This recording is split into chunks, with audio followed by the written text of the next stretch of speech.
ડાંગમાં સાંસદ ધવલભાઈ પટેલની ઉપસ્થિતિમાં એકતા પદયાત્રા યોજાઈ હતી। આત્મા પ્રોજેક્ટ કચેરી ખાતેથી શરૂ થયેલી પદયાત્રા લશ્કરિયા સર્કલ ખાતે વિરામ પામી હતી। આ યાત્રામાં રાજ્યકક્ષાના મંત્રી અને ડાંગના પ્રભારી મંત્રી ડોક્ટર જયરામભાઈ ગામિત અને ધારાસભ્ય વિજયભાઈ પટેલ સહિતના આગેવાનો જોડાયા હતા।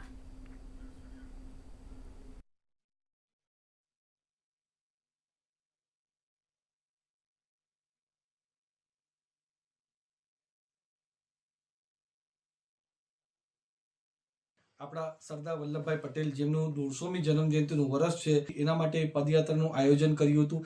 એકતા માર્ચનું આયોજન કર્યું હતું। એમાં મોટી સંખ્યામાં આવાના લોકો જોડાયા છે, સ્વયંભૂ જોડાયા છે અને જે સરદાર વલ્લભભાઈ પટેલની શૌર્યગાથા છે એ દર્શાવતા આજે એકતા લોકોમાં છે એ રીતનું પૂરું ભાવની સાથે યાત્રા નીકળી છે। સમગ્ર જિલ્લામાંથી કોલેજના વિદ્યાર્થીઓ, સ્કૂલના વિદ્યાર્થીઓ, અમારા ભારતીય જનતા પાર્ટીના હોદ્દેદારો, આ વિસ્તારના લોકપ્રિય ધારાસભ્ય અને ગુજરાત સરકારના ઉપદંડક વિજયભાઈ પટેલ, સાંસદ શ્રી ધવલભાઈ પટેલ તમામ ઉપસ્થિત રહ્યા અને પદયાત્રા 8 થી 10 કિલોમીટર જેટલી કાઢવામાં આવી।